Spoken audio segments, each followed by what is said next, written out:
Today we're talking about this. The Middle East is in flames. A military operation by the US and Israel against Iran. In response, Tehran struck American military bases and US allied countries. A war between Afghanistan and Pakistan. The Taliban are asking Moscow for help. The first launch of a new Ukrainian ballistic missile. A counteroffensive by the armed forces of Ukraine on the southern front. Putin is provoking NATO. A Russian drone intercepted near a French aircraft carrier. And also the alliance between Putin and Lukashenko, with terrorists from Hamas and Hezbollah. All this and more in the program Ukraine Today. Hello, my name is Fedor Shirenko. Please subscribe, like, comment, and let's move on to the news. All this and more in the program Ukraine Today. Hello, my name is Fedor Shirenko. Please subscribe, like, comment, and let's move on to the news. The Middle East is in flames. The US and Israel have launched a massive strike on Iran. Numerous explosions have occurred in Tehran and other Iranian cities.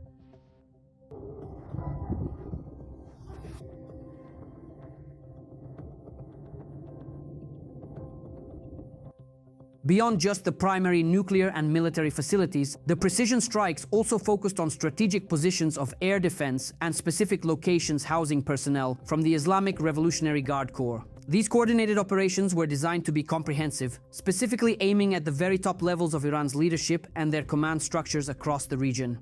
Media reports indicate that several missiles struck the residences of Supreme Leader Khamenei and President Masoud Pezeshkian.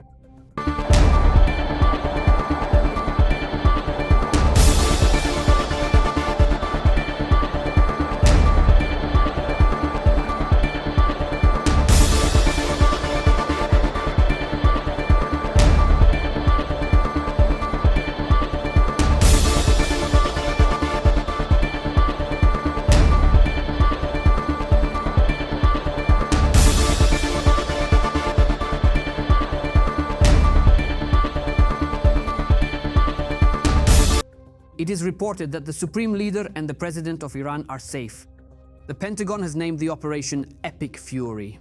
The US Department of Defense states that both air and naval components are involved in the operation. Fighter jets, drones, Tomahawk cruise missiles, as well as destroyers and aircraft carriers stationed in the Middle East are participating. Let me remind you that, according to journalists' estimates, in preparation for the strike, the US and Israel readied more than 500 fighter jets, a dozen warships, and there are two massive naval aircraft carriers stationed here.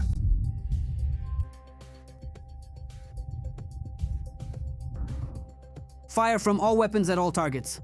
In response to the Israeli-American operation, Iran launched strikes against almost every country in the Middle East. Naturally, the main target of the strike was Israel. Tel Aviv declared a state of emergency. The IDF began mobilizing 70,000 reservists. Residents of Israel are hiding in bomb shelters.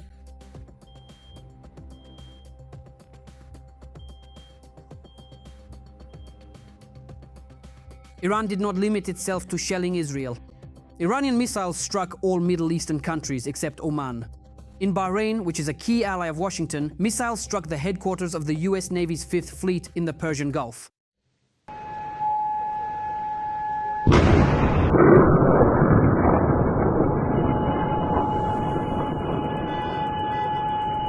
Yeah, fuck.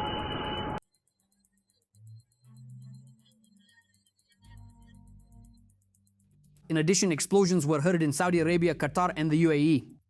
There are casualties. Evacuation of people from the Burj Khalifa has begun in Dubai. The UAE has officially stated that there will be a tough response to Iran's actions.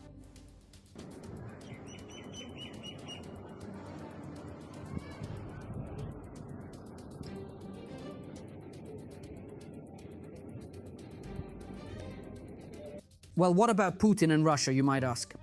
The Russian dictator remains silent while the Ministry of Foreign Affairs of the aggressor country issued a hypocritical statement calling for dialogue and diplomacy. But it's not just Tehran that is urging Putin to help with the war. The dictator's friends, the Afghan Taliban, are in trouble. Pakistan has declared open war on Afghanistan. Kabul has been bombed. Will Putin help his friends? Will Russians go to Afghanistan again to fulfill their international duty and defend the Taliban? Let's watch. Another war on the world map. The day before, new armed clashes occurred on the border between Pakistan and Afghanistan. On February 26th, the Taliban struck Pakistani positions along certain sections of the Durand Line. According to official Kabul, this was in response to a bombing by Islamabad, which had attacked a Taliban camp. Pakistan responded again. It launched an operation called Righteous Fury and carried out a series of airstrikes on Afghanistan, particularly targeting Kabul. At the same time, it declared that there is now an open war between Pakistan and Afghanistan. The escalation of the situation did not come suddenly. Tensions had been building for years. And in recent months, relations between the countries have noticeably deteriorated. In particular, Pakistan accuses the Afghan authorities of harboring militants who carry out attacks inside Pakistan. The Taliban denies these accusations, stating that the security of the nation of Pakistan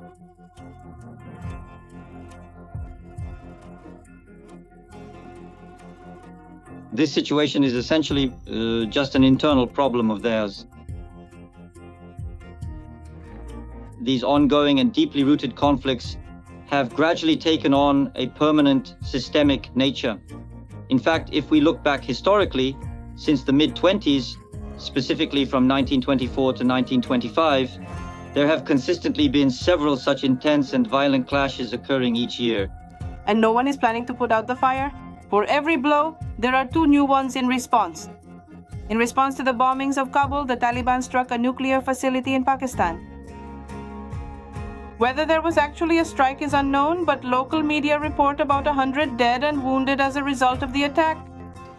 If this did happen, then obviously Pakistan needs to deliver a symmetrical response. But since Afghanistan is a country where delivering such a symmetrical response is quite difficult, we see that this is now resulting in the bombardment of Kabul and several other cities.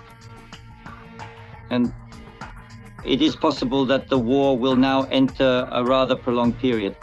If everything has moved to the stage of open warfare, then most likely the Taliban will soon turn to its longtime ally, Russia. But will they help there? Probably not. Considering that the Kremlin's reaction to the armed clash was, one could say, non-existent. Direct armed clashes between Pakistan and Afghanistan bode nothing good. Russia is counting on their cessation in the very near future. However, no one in the world expects Putin to enter the war. Firstly, the Kremlin openly abandons its allies in difficult times for them. The Syrian dictator, Assad, and Venezuela's Maduro can attest to that. Secondly, there is simply no one to physically support the Taliban. On top of everything else, there is also the China factor. Russia has the capacity to supply advanced weapons, and they could possibly provide significant financial funding, but the situation remains complex. There will be no direct serious support, especially since Russia has its own interests with Pakistan as well. By the way, there's another complication here because Pakistan is currently actively developing its relations with China. Whether the unstable truce that was concluded between Afghanistan and Pakistan in October of last year has truly collapsed will become clear very soon. For now, neither side seems willing to stop, which means the active phase of the war could break out in the near future. The first flight of the Pelican, the developer of the Flamingo cruise missile, has demonstrated the launch of a new Ukrainian ballistic missile, which will soon replace the American missile. Atakmas.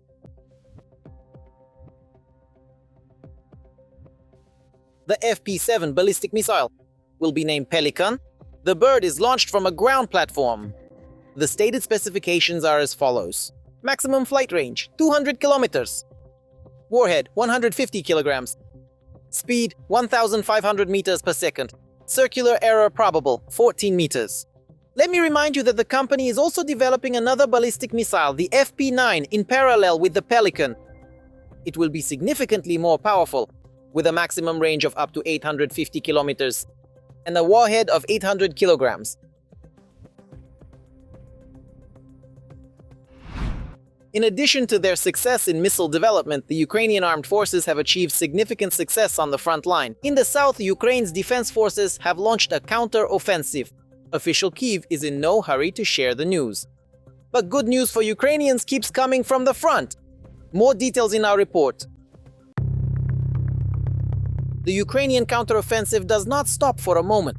That very Zaporizhia region continues to bring good news. This time in particular, it was the fighters of the main intelligence directorate of the Ministry of Defense of Ukraine who distinguished themselves. According to our intelligence officers, the fighters of the Artan unit recaptured key positions near Stepnohirsk in the Zaporizhia region. A series of successful offensive operations was carried out by the special forces of the main intelligence directorate. The effectiveness of the offensive actions near Stepnohirsk is due to the high level of coordination among the forces involved.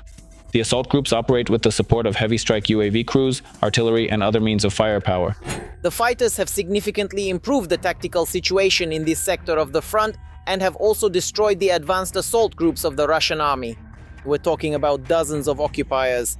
At the same time, strikes on the enemy's logistics and communication hubs made further assaults impossible. Their further assaults in this direction have been prevented.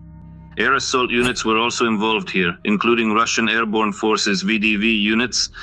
And today we can see that thanks to the efforts of our assault units, our main intelligence directorate units, in particular the special unit Artan, it was possible to neutralize the enemy's advances, truly improve our tactical positions, and accordingly prevent the Russians from reaching the heights. Analysts note that these results are also due to the fact that the Russians have not been able to recover after the shutdown. They lost access to Starlink terminals. Despite attempts to restore satellite communications, they have not been able to reach previous levels. They lack sufficient intelligence data. Operational command of frontline units has been disrupted, and the accuracy of their strikes has dropped significantly. Partly because of this, assault troops are constantly running into Ukrainian ambushes. The tactic of infiltrating in small groups has failed, and not because Ukrainian soldiers used kamikaze drones in PIV, and certainly not because they encountered enemy small arms fire. With classic direct fire, a ground-based robotic complex armed with a machine gun shot down the Russian occupiers. They didn't stand a chance. For security reasons, the exact location of this incident is not being disclosed. All that is known is that it was the defenders of the 32nd Brigade of the Ukrainian Armed Forces who were involved, and there will only be more such operations. So it seems that Europe has decided to make a serious investment in offensive weapons for Ukraine.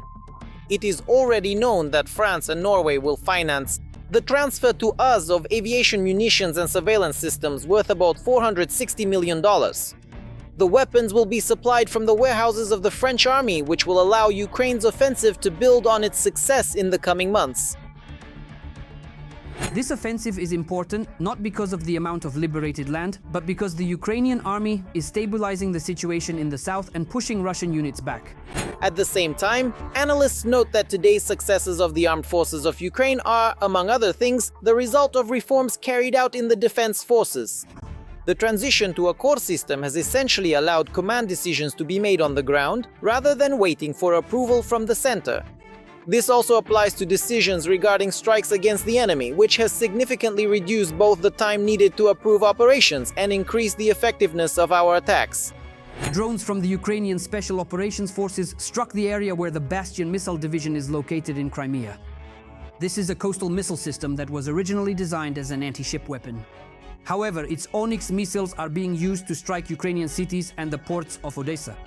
Drones also hit an ammunition depot near the village of Nizhnaya Krinka and a logistics warehouse in the area of Velika Novosilka. All of this is in the Donetsk region. As for the Ukrainian counteroffensive itself, the command reports that it is already disrupting the Kremlin's plans for 2026.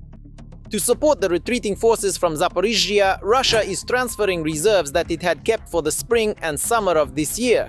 However, the only result this brings is an increase in losses among the occupiers. It is obvious that the deadlines for the Zaporizhia front, for the offensive on the city of Zaporizhia, will not only be adjusted by the enemy today, but accordingly the enemy today will probably be forced to change its plans because it has been pushed back from the positions it was trying to fortify. The General Staff also notes that they report the situation from the front lines with a deliberate delay, so as not to disrupt the operations of the defense forces. And since the rhetoric of our military does not change, it can be said with confidence that the AFU have clearly advanced further than has been officially stated. Russia is provoking NATO. Sweden protected a French aircraft carrier from a Russian drone. In the port of Malmö, right next to the Charles de Gaulle aircraft carrier, Swedish military intercepted a Russian drone using electronic warfare. Contact with the drone was lost. It is assumed that it either returned to a Russian vessel or fell into the sea. The Charles de Gaulle is the largest non-American aircraft carrier with a nuclear power plant, participating in military exercises in the Baltic Sea. In light of the incident in the port, the head of Swedish military intelligence stated that Russia has become more active in the region and has intensified its hybrid campaign, including sabotage, cyber attacks, and disinformation. Every voice matters. Join our community, support independent journalism, and help us bring you the truth from Ukraine. Become a member of Ukraine Today. Join us now. Russia has been exposed. It has been caught carrying out 150 acts of sabotage and terrorist attacks as part of the hybrid war it unleashed in Europe. Now, all the stories about the aggressor country being an innocent lamb are just propaganda that no one believes. Our journalists will explain exactly what Russia was caught doing and whether there will be any punishment for it. Russia is attacking Europe. Since the start of the full-scale war in Ukraine, the aggressor country has carried out about 50 hybrid attacks in European countries. Hybrid attacks include assassination attempts, for example, against opposition figures and defected intelligence officers, assaults, kidnappings, arson, explosions, sabotage, vandalism, and public order violations. Well, as we know lately,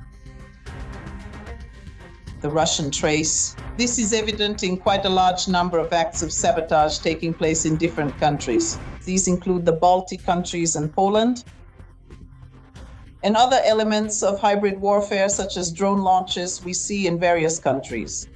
This includes Germany, and different objects are flying into Scandinavian countries as well. The largest number of attacks, 64, were recorded by experts in 2024. In the second half of 2025 and at the beginning of 2026, 12 hybrid attacks were recorded in Europe. At the same time, Russian intelligence services were directly involved in only one attack. All the others were carried out through intermediaries. And the GPS signal is being jammed. There are various manifestations. We are witnessing them. So, sabotage is just one of the components of the hybrid war that Russia is waging against Europe today. 31 acts of sabotage were recorded in Poland. Right behind is France, where 24 acts of sabotage have occurred since 2022. Next is the Netherlands. In Lithuania and Germany, there have been 15 incidents each over 4 years. In the United Kingdom, 12, and in Estonia, 11. A total of 172 perpetrators were involved in these acts. A little more than half of them knew who was actually coordinating the operations. And accordingly, criminal cases are being investigated against specific perpetrators. And appropriate sentences are being handed down. But in such cases, it consistently proves to be exceptionally challenging to provide evidence of any direct involvement from the state authorities or to confirm that there was an official order coming down from the very highest levels of the government hierarchy. Let's just say it comes directly from the Supreme Commander-in-Chief, from President Vladimir Putin. Recruitment took place through prisons, job search websites, but most often through Telegram. They agreed to commit sabotage for a few €100. Some were offered several thousand for particularly difficult assignments. We comprehend with absolute clarity that there could also be such deep cover sleeper agents who were strategically recruited a very long time ago. These are people who may have even lived within the borders of Ukraine for many years. It is also perfectly clear that there were such recruited individuals holding official Ukrainian passports, as well as those with Belarusian passports. Therefore, depending entirely on, let's say, the specific time frame and circumstances of their initial recruitment, these could very well be both old agents as well as newly recruited ones. Analysts note that the scale of sabotage operations has increased after more than 600 Russian agents were expelled from Europe since 2018. Having lost intelligence officers working under diplomatic cover, the Kremlin switched in Europe to recruiting civilian agents. Tell me who your ally is, and I'll tell you who you are. Lukashenko and Putin enlisted terrorists from Hamas and Hezbollah to dig tunnels on the border with Poland. According to the Telegraph, Polish border guards have discovered several underground tunnels used to illegally transport migrants from Belarus into Europe. According to the Polish side, specialists from the Middle East were brought in to build them. militants from the Hamas and Hezbollah groups, who have extensive experience in constructing complex underground structures. And in 2025 alone, Warsaw discovered at least 4 underground passages. Burrows on the EU border and an alliance with terrorists are a continuation of the hybrid strategy of Lukashenko and Putin. Migrants are being used as a weapon to pressure Europe. An attack from Belarus. Part 2. Russia and Belarus are preparing for new military exercises on Belarusian territory, similar to those that took place in 2022 before the attack on Kiev. But now there is also a threat to NATO. A large-scale draft in the western regions of Belarus, underground tunnels for sabotage and reconnaissance groups on the border with Poland, and Ukrainian strikes on Belarusian territory. We will tell you more about this further on. New attacks from Belarus. Russia and Belarus are preparing new joint exercises on Belarusian territory. Vladimir Zelensky spoke about this in an interview with an independent Belarusian publication. He said that Ukraine is monitoring these developments and assessing how large these exercises will be. I know that Lukashenko and Putin, are talking about joint military exercises on the territory of Belarus. We will see how large they actually turn out to be.